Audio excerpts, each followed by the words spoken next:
see it's 11 o'clock. It's probably okay to get started. Sorry if I startled anybody. I know myself, it's like I was up late adding gratuitous amounts of bad AI art.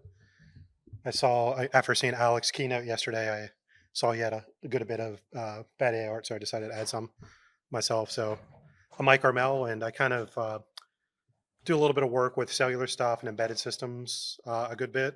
Uh, kind of like modems, tiny Linux computers, all that kind of stuff's kind of like my jam. Let's see, get the next slide, of course. So kind of like the gratuitous about me, I'm a small business owner, do cybersecurity consultancy, kind of like a lot of you guys. Focus on IoT embedded and picking up a lot of AI ML stuff now. And I'm currently a doctorate student in AI ML. So history of CTF and kind of like you guys. Love just being thrown in the middle of a problem. Stuff's breaking, kind of like the funnest place to be. And I love beautiful technology failures. Like the phone on the bottom right is probably like one of my favorite things of all time. It was a phone made by Red, the company that makes the fancy cameras. Phone weighs about 1.5 pounds, and I have a neighbor whose daughter is a ophthalmologist or whatever the eye surgeon is. And it's like, if that drops on your eye, there's been a lot of that's a lot of the emergency medical cases is people dropping phones on their eye in the middle of the night. So I kind of find that hilarious. So I'm originally from Pittsburgh. There's a book called The Paris of Appalachia, which I find kind of hilarious. So I'm not from the Midwest, but neighbor to you guys. I love doing technical diving, jiu-jitsu, pyrotechnics, typical hacker repertoire of just odd kind of like things to do. But there's nothing more exhilarating than sitting in a bottom of a shipwreck at 130 feet and close your eyes and don't even know where you're at, and you have to like get out as part of your plan for that. So this is my first talk, like my fifth CypherCon. And funny how I got here was, if anybody was at DEF CON last year, there's an event called VetCon. And if anybody know what happened at VetCon, that's where I kind of ran into the CyberCon founders. There was a bomb threat, and I was like, oh, if that isn't kismet to maybe try to put a presentation together for a conference. So, of course, the gratuitous disclaimer, it's just anything you do active on cellular networks is probably not a good thing. You'll get the attention of, law enforcement, AT&T, T-Mobile, whoever. And of course, that is breaking the law. That said, I hope this talk is kind of like just for everybody. It kind of gets, goes through the bushes, down in the weeds, but not really into the roots. So there would be some cryptography kind of like shown here. Also kind of like focus on kind of like the most interesting bits. So kind of like a TAPA style looking at engineering. Cellular is complicated. It's a system of systems. So you'll see that there's SIM cards, there's phones, cellular parlance, they call those UEs. Then you have a cellular core, which is complicated, and I don't think there's not a lot of us professionals that have experience with that domain, particularly the core. That's where all the servers are basically located in a cellular network. There's the RAN, which is the radio area network, and there's tons of that stuff all over the place. Hardest thing about doing stuff for cellular for people like us is it's expensive, it's overly complicated, and it's hard to actually do stuff against it without breaking laws. Kind of in the last 5 to 10 years, we've seen stuff, particularly in 3G, 4G, LTE. Once we started hitting 4G, we saw a lot of stuff kind of like moving more towards the edge, towards where the consumer is, because they needed to add capacity. I mean, people are starting to stream Netflix 4K while driving. That kind of stuff kind of pushes that demand. And of course, subscribers your AT&T, T-Mobile, Verizon, they just want to have you with more SIM cards, more lines activated, and then of course giving them more money. That's kind of like the goal of business. So setting up a lab, you can. I think Jim Schultz has given a talk about like the home labs today, and I was talking to him a little bit about this. But you can get going with SDRs. Of course, there's a lot of the SRS tools. Kind of not my jam right there. I've messed around with a little bit, but it's a big time-consuming thing for me. So it's like, let me just kind of like mess around with some of the stuff I can get off eBay. So there's so kind of like what carriers themselves use is what I've been using a little bit. So they have these handsets called like Nemo Handy or InfoVista Thames. They make these software packages. They're extremely expensive unless you buy them off eBay for like 80 to 150 bucks. I think I got like an old version and the license was still active. I particularly made sure to ask the seller if everything was still active. And same kind of goes goes on with that for the next part of the equipment. They have you can get at this point now they're selling there's basically an ISM spectrum called CBRS if anybody's familiar with it. It's a lot of iPhones and I believe some of the Nexus devices particularly support that. So what CBRS is, it's going to be a cellular supported frequency that's in the ISM bands, kind of like how our Wi-Fi is. So you'd be able to get a kit from a company like Salona's when it comes to mind that it'll come with a set of SIM cards that you can buy, hook it up to your home internet, and you'll actually get real cellular service to that. So it's kind of like neat to kind of like just mess around with that with limited, but similar to what you would see in a core network. And again, kind of like the natural G progression of stuff has put the capacity towards the edge of the network. So we're going from kind of the consolidated mainframe type approach that was kind of like in cellular out to kind of like the prolific capacity to the edge stuff. This talk was kind of like, I've been to, like I said, 4 or 5 CypherCons, and this talk was really inspired by like a great talk from Russell Frum, who was a former, I think, engineer for telco and basically started putting out a lot of the helium network type stuff. So he installs that throughout the area. Really good talks. If you guys can pull those up, they're really good. Okay, so kind of like the way I was thinking about it is how can we show some similarities between Wi-Fi and cellular? So kind of like the common vulnerabilities and attack vectors. Some of these could be theoretical, but most of them are kind of like true. We know eavesdropping type attacks. Nobody uses WEP anymore, but WPA protection. If you know the key or can find a key or somebody's not changing a key, obviously you can jump onto the access point, do a lot from that aperture. Of course, that doesn't consider for anything that's happening at the web level, TLS. That's another problem. In cellular, you can kind of do this as well. Of course, it's relying on if keys are improperly managed, quotation fingers. So if we're some government, who knows which ones, but they could literally just probably walk into a telco and we want the keys for this network. So the way the keys in a network are symmetric keys. So if I have your symmetric key, then of course I have access to kind of like decrypt everything. And we'll kind of get into that, of course, a little bit later. So that can kind of happen. And of course, you'll see stuff like IMSI catchers that can just do that out in the wild as well. So man in the middle type attacks, we're familiar with that. Rogue access points. And again, IMSI catchers there can also do that as well. Protocol weaknesses over time. Cellular is, because it doesn't have as much visibility and eyes on it that stuff like Wi-Fi has. It's obviously, exploits, vulnerabilities are probably a little more close hold, but, they're getting out into the public a lot more, I think, nowadays. We've seen recently, trying to remember what the most recent one was, there was a 5G attack called Ghoul. Turned out to basically just be a denial of service attack. And I think I touched on that a bit later as well. So in terms of denial of service, that's pretty tried and true on Wi-Fi, pretty easy to do. Cellular denial of service kind of can work the same way. Again, you're talking about doing something illegal. Most of it's kind of message generation, pointing stuff at like a specific tower, or a particular user. You can drag off with things like the IMSI catchers as well. So if you overflow a particular cell ID, we'll go over that a little bit later as well. It's they have capacity on them as well. So they have KPIs, and it just fall over to another cell. So they have a lot of kind of durability, and there's multiple. So of course you'd have to take out multiple to really effectively do denial of service there. Unauthorized access, pretty easy. Cellular for unauthorized access, SIM card information. It's knowing what the keys are, just having physical access to that. And kind of like where we see them both come back together again is just device exploitation. If I can get onto your device, then I have access to Wi-Fi, Bluetooth, cellular, doesn't matter at that point. So I think that's pretty much where kind of like the game is now. It's man in the middle attacks are pretty much impossible unless you have nation state type equities. So again, we have to rely on either attacking something at the end in the core network or kind of like on the user's device, whether that's physical attacks or whatever. Decryption attacks, where I think everybody here has probably done, a lot of the aircrack NG type stuff, dumped it into Wireshark. Looking at cellular PCAPs, which I've kind of seen a lot of those, it's really complex looking in Wireshark. It traces the very specifics of the 3GPP spec, and that can really get kind of like not very friendly to read.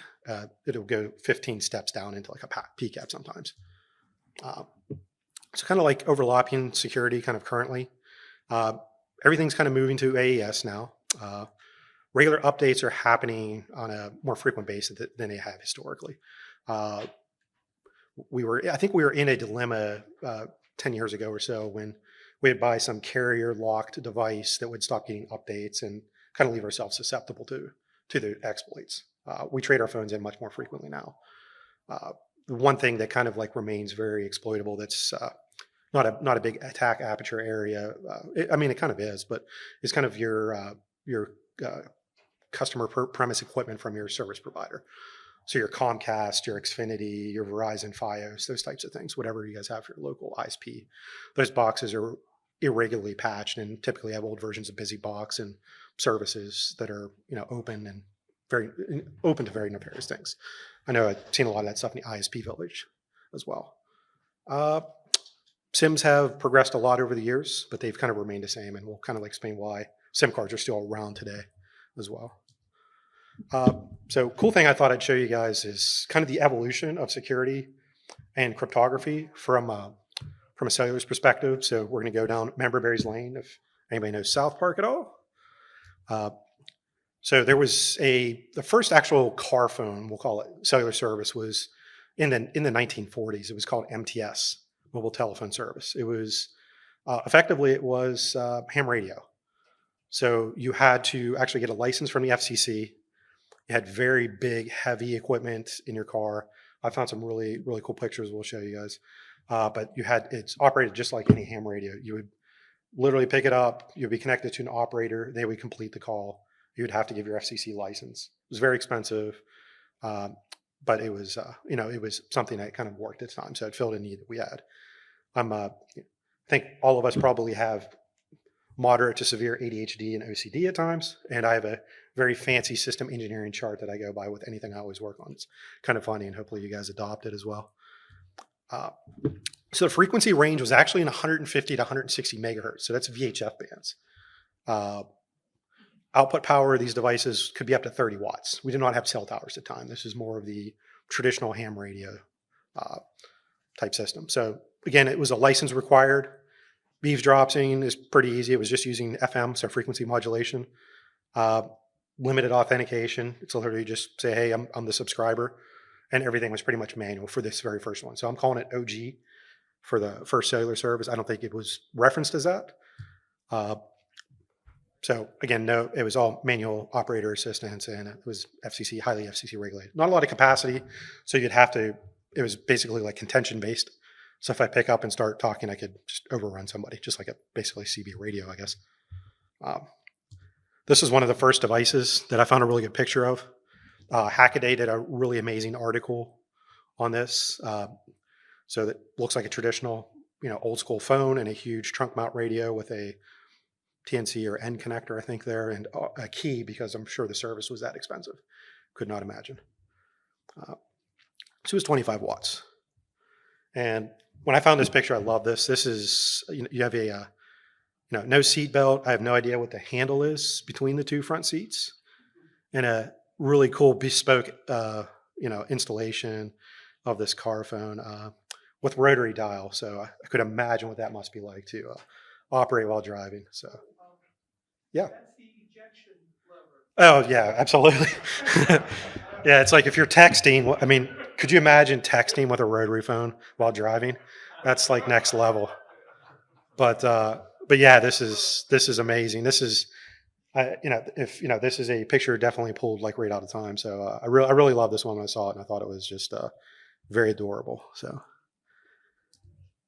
And of course, how do we eavesdrop on zero-G cell signals? We just go to Sears or Montgomery Ward's, or help me out, Murphy's 5 and Dime or something. I'm trying to think of Oh Brother Where Art Thou, and just pick up a world radio that picked up these frequencies. So literally, you could just buy this and just tune to that and start eavesdropping on people based on that frequency range. And here's my system engineering process. What do you want? Let's make it work. Let's make it secure. Then we'll make it pretty. Pretty is always optional. So at this point, I think we kind of figured out what we want. It kind of works. It's definitely not secure and it's definitely not pretty. Feel free to use that. Then we had a half G, basically 0.5 G. Some intermittent updates to that. It was called IMTS Improved. One thing you'll notice about 3GPP, who ends up running all the specs, is with 2G, 3G, 4G, going forward, they rename everything. So make it really miserable to you if you're trying to like understand how to refer to things inside of a core network or radio area network too as well. So a little bit of automation happened. So I think at this point, you probably had like an automated dialing set up. So you could actually help kind of like assist in making a call. So, the operators probably not as eavesdrop as easily on it. A little bit of increased channel capacity, which is great, showing that it's growing, enhanced coverage area, that kind of stuff. Frequency range was added. So some like UHF bands were thrown in there. Power and equipment is pretty much still the same. Same types of vulnerabilities. But it showed a lot of progress towards like the first generation phone system that we'll actually get to. Pretty much this is all the same. I have a ton of slides, so I'll make sure this is available. Kind of like after I was up till 2 o'clock in the morning, putting some gratuitous art into this. Kind of got a little bit better looking at this point. So this is one of the phones from 1965. Was actually, I think, in a movie. I was trying to zoom in when I was watching this movie a couple days ago and get a really good screenshot. But this is kind of funny because it's Hollywood, social media at the time dictates kind of like hey, we want that, right? So where did it show up in? It showed up in From Russia with Love with James Bond. So believe it's the unit that's kind of like it's a similar unit to the one that's on the right there. It's just basically a Motorola. So nice Centronics connector or something very similar to the back where it would then plug into the trunk mount unit.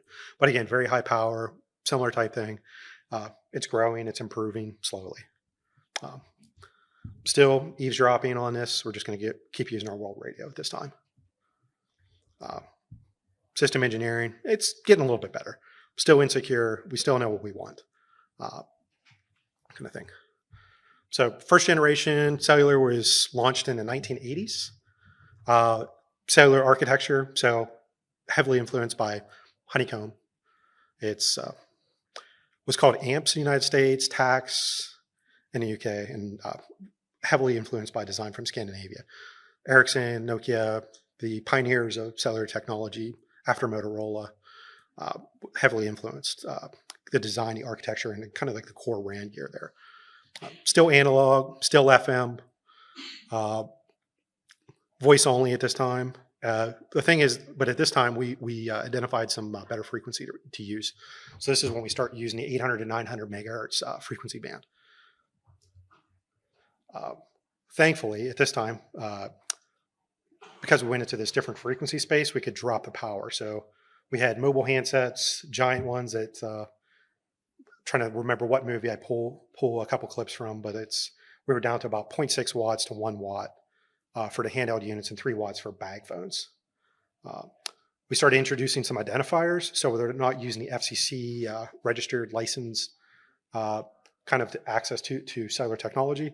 So at this point, you could go into your Radio Shack, get a bag phone, and they would register it on your behalf with a ESN and then a mobile identification number, which is kind of like similar to a phone number, I believe, at the time, but that kind of like progresses further. So introduced the concept of digital signaling, but the voice was still analog. It's an important concept there. Really wasn't portable.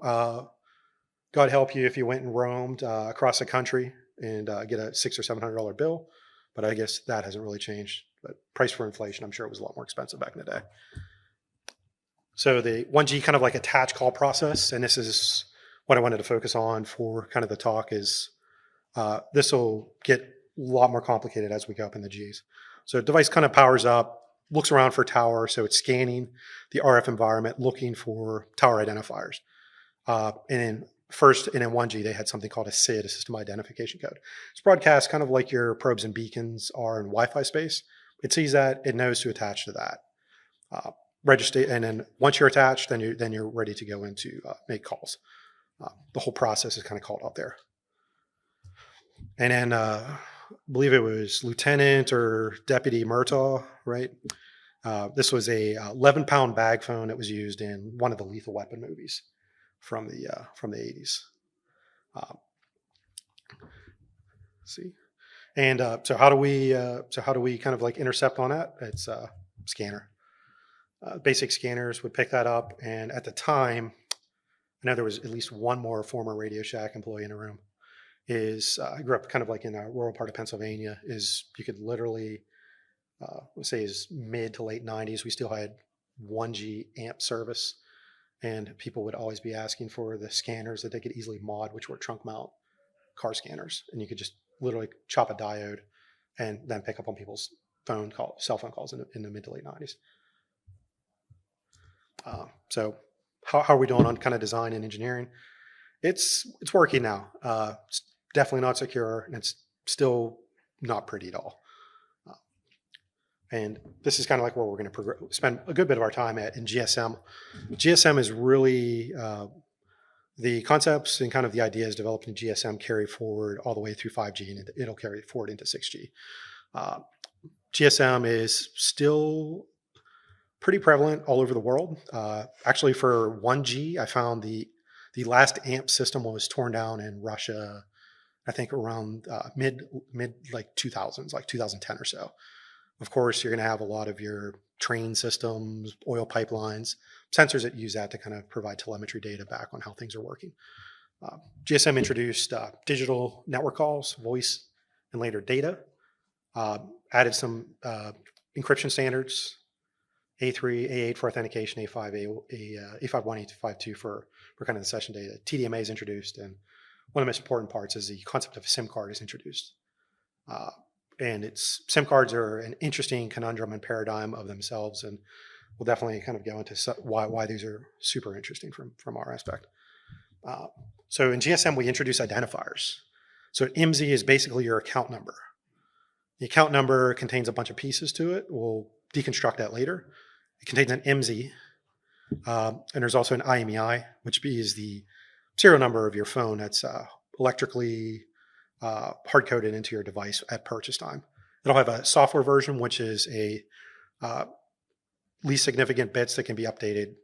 Perhaps say if iPhone goes from like 11 to 12 or something like that in terms of the software, they can take that from like version 31 to 32. You'll see stuff like that.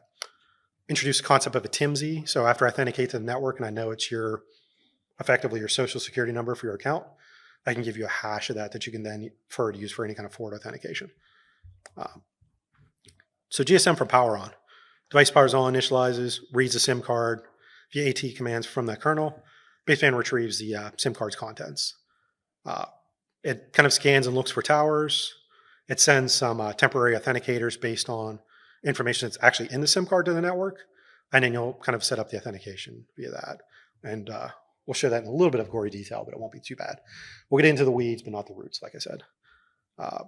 Once authenticated, the network starts telling you to use the K sub C, a derived K value from K sub I. Kind of what this looks like for every version of cellular going forward. Every standard 3GPP loves ladder diagrams. So I have the very complicated one, and then basically the so what part of it is you do a lot of authentication with your selectors that you own that cannot change. Checks to see if the phone's valid for that network. Is it stolen? Offers you your service capabilities and asks you for where you are. And then basically, hey, are you roaming? In 2G days, it was pretty expensive as well. And then it'll just offer back up a TIMSI once it's happy with authenticating you, and then just go into Cypher mode complete, which is doing some of your encryption. And how that process actually looks like on the network, this doesn't change much over time. It just gets a little bit more complicated. You'll see the green area on the left is a SIM card. The K value is a symmetric key. That same K value is in basically the most important part of the core network. It's in the AUC HLR. So Authentication Center Home Location Register. It's a database. that same key value is on your SIM card. That's protected behind a lot of physical protections and electrical protections. The people that make SIM cards actually make a lot of the currency passports, things like that. So over time, that has evolved tremendously as well. Let's see. So some negotiation happens. You send your IMSI in, you do some temporary keying, and then the CK is actually generated as a value of K, and then some of the RAND, and eventually like auth and future versions of authentication. The keys that are actually used, K-sub-I, authentication key, ciphering key is what's set up afterwards. These are all most of them are 128-bit, and then you'll have some 64-bit key. And this remains pretty prevalent up until 4G LTE, is 128-bit keys. So once you go into actual session, you'll have A51, A52, which was sounds like it's a enhancement, but it was actually a ITAR type release for countries that wanted to be able to break encryption keys over the air. So this is a weakened algorithm. This is take any of your country XYZ. They don't want to implement A51 full strength, so this is what was offered. And eventually, A53 was a encryption standard called Kasumi, which is a much improved encryption algorithm it was pretty much retroactively added to GSM once UMTS came about. And right around 2.5G, we came out with something called Edge. So we were GPRS and Edge. So we were full voice only at this point and digital voice. And if anybody was here for Wednesday night, the Kool-Aid joke is coming back. So here comes the data. Some popular GSM phones. This was, the very first GSM phone. We're starting to look like normal stuff now. So that's a portable device. And of course, the very first iPhone was GSM only. And that was released, I believe, in 2006. So it was right at the time where UMTS was having some growing pains. Some kind of like cool GSM depictions from Hollywood. I don't know if anybody ever remembers this Will Ferrell bit on Saturday Night Live. And then this device is pretty real. I found something like this in Asia for $20. It actually took 2 SIM cards, had an FM radio built into it, and it was about that size. Then again, probably arguably the most famous depiction of a phone in Hollywood of all time was probably this, even to this day. So we have the matrix. Next is, okay, so how do we eavesdrop on this? We're doing better. So there's, government type black box called Stingray. Again, Wikipedia. It's, definitely not a consumer type thing. And kind of like that's where we're at with that guy. So nice article from some shady website. Thank you for the picture. So system engineering, how are we doing now? I think we're pretty secure, it sounds like now, but this is reflecting from current day. So it's at the time, who knows if they had these type of black boxes at the time. But yeah, I think we're doing pretty good with making it work. It's kind of getting pretty, but not yet. And then the next generation is UMTS. So UMTS is an evolution over 2G, a lot of the same stuff. So what we're doing is we're increasing kind of like your SIM card security, your authentication security, and then your kind of like session security is what you'll end up seeing happens a lot here. Same kind of identifiers. Now we introduce a PTIMSI. That's a temporary identifier for the packet state. So whenever you attach to the network, it's called CS attach for circuit switch, and then PS attached for packet switch. That's treated as 2 separate connections because it goes through 2 separate parts of the core network. So power on is very, very much the same. Get authenticated, RAND, set, ciphering key, encryption with Kasumi once we get up and running. Again, this is all pretty much the same, except we're now going to need a PTIMSI as we attach to the network. Much more complicated. A authentication algorithm known as Milnage happens. You can see on the left, the SIM card is getting a lot busier. And the SIM card industry wants this. So they want to keep their hooks. They want to be relevant. So all the key generation for the temporary key happens on the SIM card still. So we see a lot of the functions that are happening to generate before we pass the CKIK kind of up to the device to set up for our session keys. Session keys are in baseband. The long-term keys, of course, are on the SIM card. So effectively, the way that the Stingray kind of devices work, from my understanding, is they can kind of force the device to cough up the session keys. Obviously, you're not going to be able to. Don't think you'd be able to cough up the keys from the SIM card. That's some real magic there if they were able to pull that off. Again, Milnage is AES based. For reference, a lot of functions. Everything happens on the card. The card itself has, they go through generational change. So SIM card becomes USIM, becomes iSIM. Very, very kind of like familiar to anybody that follows anything 3GPP spec. Lots of keys, of course. But still, again, we're talking cipher and key become from key sub-ciphering. They changed the terminology around. You'll see a lot of that. It's confusing for all of us. Let's see. A53 generation. Keyword generation for session keys kind of happens sporadically, and that's something a network can configure. But typically, it's time-based, session-based, volume-based. Could be any of those kinds of things, from my understanding. Then we had 3.5G came out, high-speed data, improvements to encryption. Our devices are getting more boring, but they're getting more familiar as well. We had the Nexus 1 from Google come out as a 3G only device, 3G, 2G, and same with we had an iPhone as well that came out. How do we eavesdrop on 3G? We basically tell the device to fall back to 2G. And then you can then begin doing Stingray magic to it, I guess. Now we're pretty good. Everything is working. UMTS is, in terms of like driving around the country and the rural places, Nevada, Utah, if your phone's on 3G, I've been able to hold calls pretty much the whole time as I'm driving out to the middle of some national park. LTE, an evolution from 3G, of course. It's pretty much AES now entirely versus these one-off kinds of security. So we're losing Kasumi. Going to AES and Snow is another one that happened.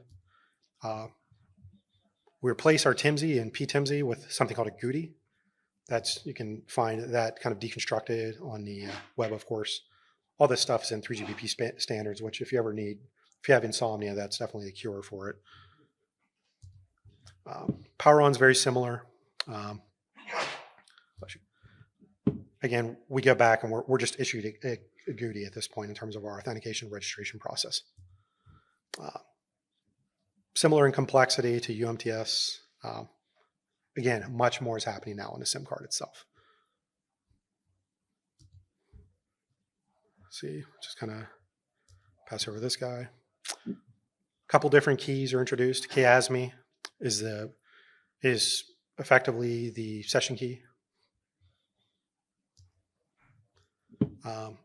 And again, our AES for our session encryption is or Snow. This is kind of interesting, which was happening in LTE, and this is certainly one of the most interesting things to me is if anybody's ever heard of Passpoint or Hotspot 2.0, it was effectively a way for, and this kind of speaks the why of why we needed 5G, is I'm at a conference like this, I'm at Comic-Con at San Diego, and they want to get us off the cellular network. How can they do that? We can have Wi-Fi hotspots that are effectively connected to the core network where they pick up users off the cellular, get them off the very expensive bandwidth they have with limited capacity, throw you onto Wi-Fi type high-speed network since you're static. Same type of authentication is happening. It's EAP AKA, I believe, and it's very similar to cellular. So you had the same cellular signaling and everything that was happening with this. Didn't really catch on too much. I think it was popular maybe in Brazil. And then love that Advanced Pro is definitely a failure in branding. So you had like 4.5G. Not much is changing there besides the push for more stuff to the edge with IoT devices. So we saw a lot of the IoT modems starting to come out at this time, and eSIMs particularly really picked up in the last few years regarding this technology. So I think LTE is kind of a little bit more messier in my mind than something like UMTS, because I think it's a push for the MNOs to kind of make money, which is like your MNOs or your mobile network operators, your AT&Ts and whatnot. And some of the really cool phones from LTE, I thought, were, the phone that killed the point and shoot camera, the Nokia one, if anybody remembers that one. And I don't think anybody could ever forget the Samsung Galaxy Note 4. The TSA certainly didn't. Similar type of eavesdropping to kind of make this happen is you need a Stingray, but this time you're going to need to fall back from 3 to 2 or RAID to 2. I don't know how that works. That's interesting as well. 5G is recent, right? Of course, so we're still dealing with growing pains there. They call it new radio. It's maybe a even worse failure to branding than Advanced Pro. It's still using USIM AES 256. I believe we started using 256-bit keys. Cloud everything for the core. So everything that was a physical blade or something on a server is now a virtual machine effectively, or very close to that. Similar type identifiers, we get rid of the GUTI and replace it with a SUKI, which is just an amalgamation of kind of like the TIMSY, PTIMSY type stuff. Pyron's very similar. Encryption, again, with 256-bit AES or SNO at this point. Recent attack that I think was from December was a 5-goal attack. This shows you, looking at this attack, I believe it was like University of Singapore had put this together, is to pull this off for a denial of service attack. And the amount of effort that it takes shows you that how lucky cellular got that it actually was kind of heavily developing in the late 80s to early 90s and not now, because I think the cybersecurity industry would be all over these guys. They're ahead of us in terms of complexity and as you would say, the security through obscurity. I would definitely say that as well. Again, kind of similar to LTE, and then it's kind of, I think, still messy. We assume it's secure. I thought about making that red based on some of the providers of the carrier hardware. You can do the math there. There you go. So first 5G device, and we now have 5G balloons to provide additional capacity. I don't think we're going to be big fans of that in this country, though. Just a guess. I think this is in Kenya. Similar type attack is, hey buddy, you should get a 4 to 3 to 2. But very interesting is, I think everybody just started to have enough of this, kind of like fall back to 2G. So in Android, at least, you can definitely disable fallback to 2G encryption, 2G service. 2G is perfect if you're, again, out in the middle of, Yosemite National Park or something like that. That may be the only service you can get, because it's uses a lot more of the spectrum. So of course it has better reach and punch. What are predictions for 6G? Quantum cryptography, AI driven, every buzzword that you can kind of hit. But I think it's still kind of like in its development. The standard is even finalized at this point.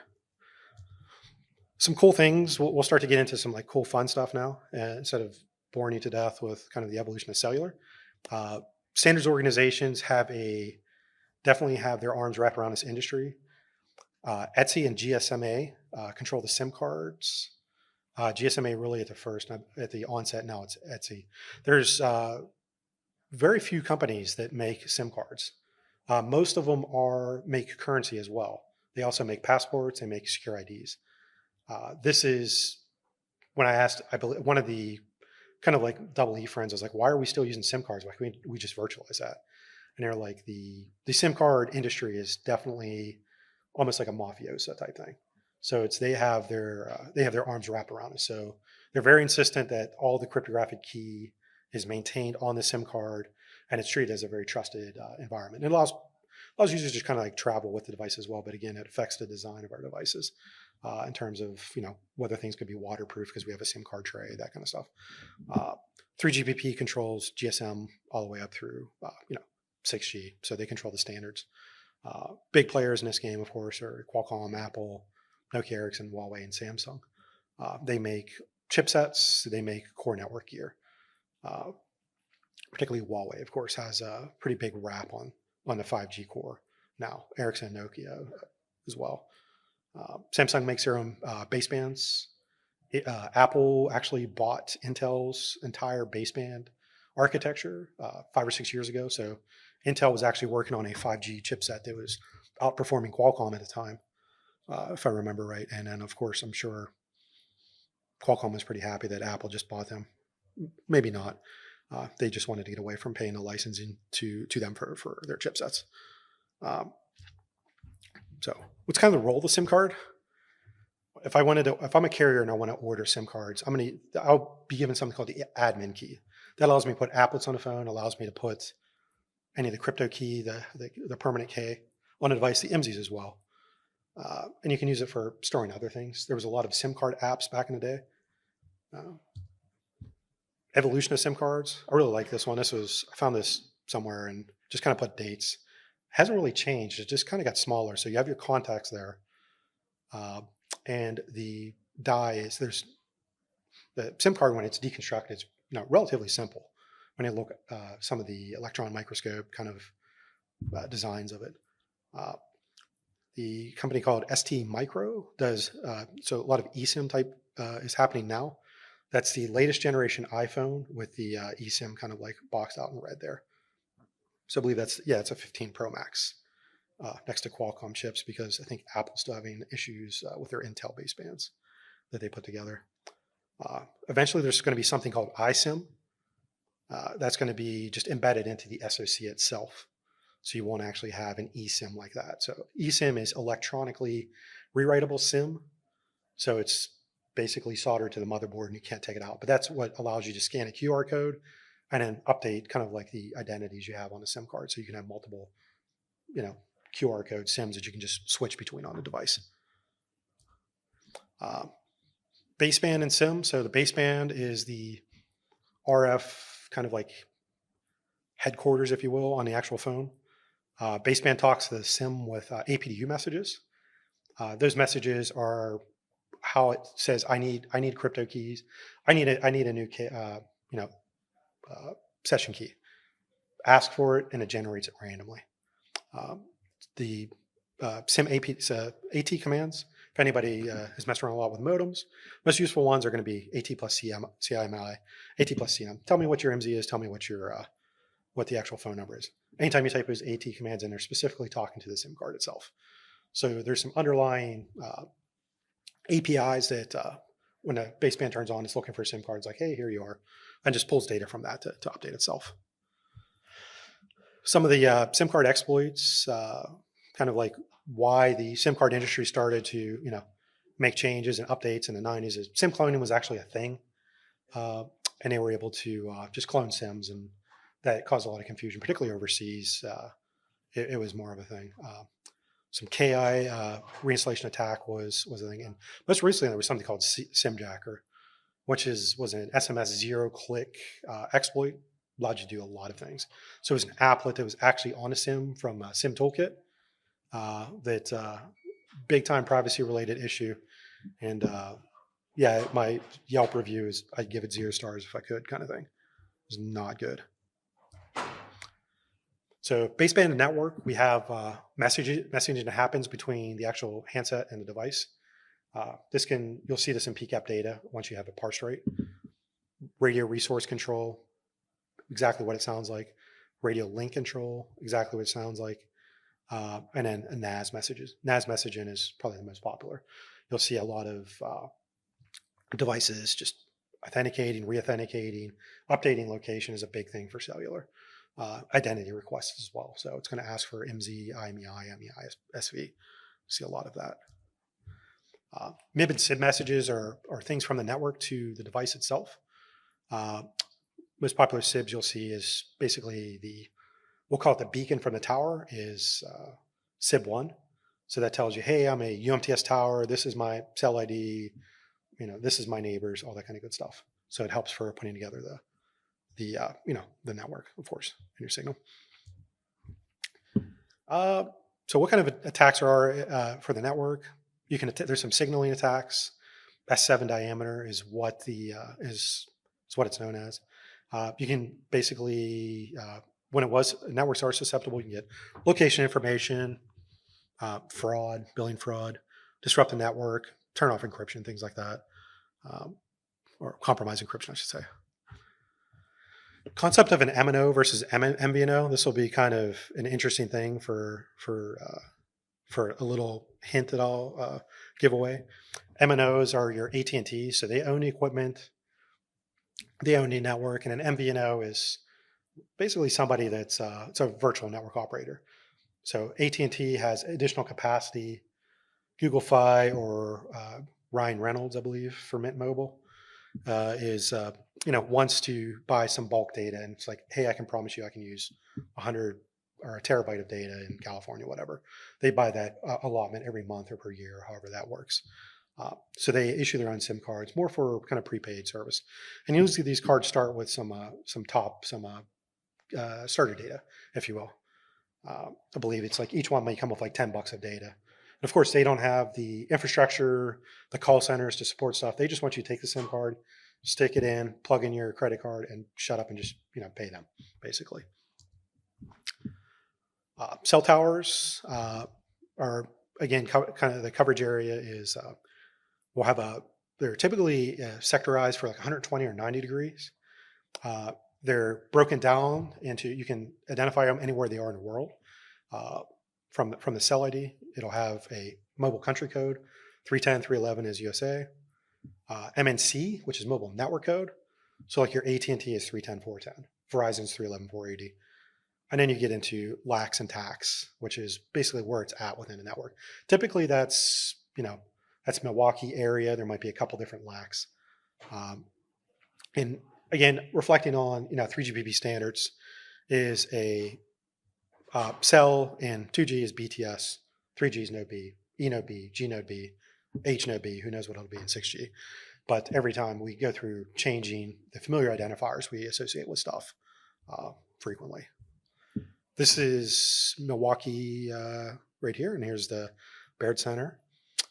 This is on Open Cell ID, so it's effectively Wiggle, but for cell towers. It shows UMTS towers, LTE towers, and I believe we have a GSM tower, but I think that was dated from like 2014. So lots of, when you do drive tests with the carriers will use these tools like TEMS handy to actually kind of drive around and find things. And then that reports out to the network. But things like Wiggle can also map where cell towers are as well. Again, the denial of service on cell towers is something you would use with SDR to just, I believe it's say, hey, I want to register to the network. And if you can say that 100 million times, of course, that's going to cause problems. You affect the KPI of the network, which is, the money for the carrier. It's very loud, not subtle. That'll definitely get their attention. MZ deconstructed, that's your account. MZ actually uses the MCC and MNC in the last part of it. So the least significant bits, the 1, 2, 3, 4, 5, 6, 7, 8, 9, in this case, would be your account number. 310, 410 tells you that that's a AT&T account. 310, 260 tells you that's a T-Mobile account. And I'll make sure these slides are online too. After once I have all the references in, I don't want the reference police to come after me. I think I got them all though. So IMEI is effectively your MAC address, but for your cell phone. So it starts with a TAC, which is assigned to the carriers. So Apple is assigned to the equipment manufacturer. So Apple might have a bunch. Of course, Samsung probably has a ton at this point. And then the serial number is the least significant part, and then it'll have a check digit that's done. There's an algorithm to put that together easily in Python, even in Excel. I think you can do that as well. There's an IMEI database online. Happen to see this device on there. So it's, as you can see, the TAC tells it that it's an Apple Watch, actually. And the least significant bits are the serial number, and then a check bit is at the end. This was just something on a site called swap.com. Again, sounds totally legit to me. Basebands come from Qualcomm. Used to be Intel, of course. Now Apple has that. Quectel is making a bunch of modems. Hey, even the anything with an IMEI is effectively a baseband, and a baseband speaks AT commands. Whenever you're typically interfacing, it's a serial connection to these devices. I like the Quectel ones for kind of like just messing around with. I do a lot of embedded and IoT type development. Those are very interesting. There's some cool commands you can do with some of the AT commands. Does anybody know the last one by chance? If anybody mess around with modems in here. So that's a pretty interesting one if you look on the interwebs for that. So effectively, one cool kind of like, you know, use of devices is, perhaps a lot of these MVNOs have the startup data with SIM cards. Might be $20 or something like that. They want you to register on the network and just start paying your bill. So they don't want you calling them. So you'll have what they call starter data. Uh, a MVNO might not be expecting something like a Quectel modem or a Sierra wireless modem, but if you can tell it that it's that hey, I'm actually a Android handset, then it might let you get low speed data for free potentially. Just saying. That was a thing I think a while ago, and I think it still works as of recently. I have no idea which MVNOs it could be though. You'll have to fight for that on your own. But I think that's pretty much all I had. So hopefully this was interesting to everybody and learn something, kind of get inspired to like kind of look a little bit more deeper into these areas. But no, thank you for your time. Appreciate it. Thanks.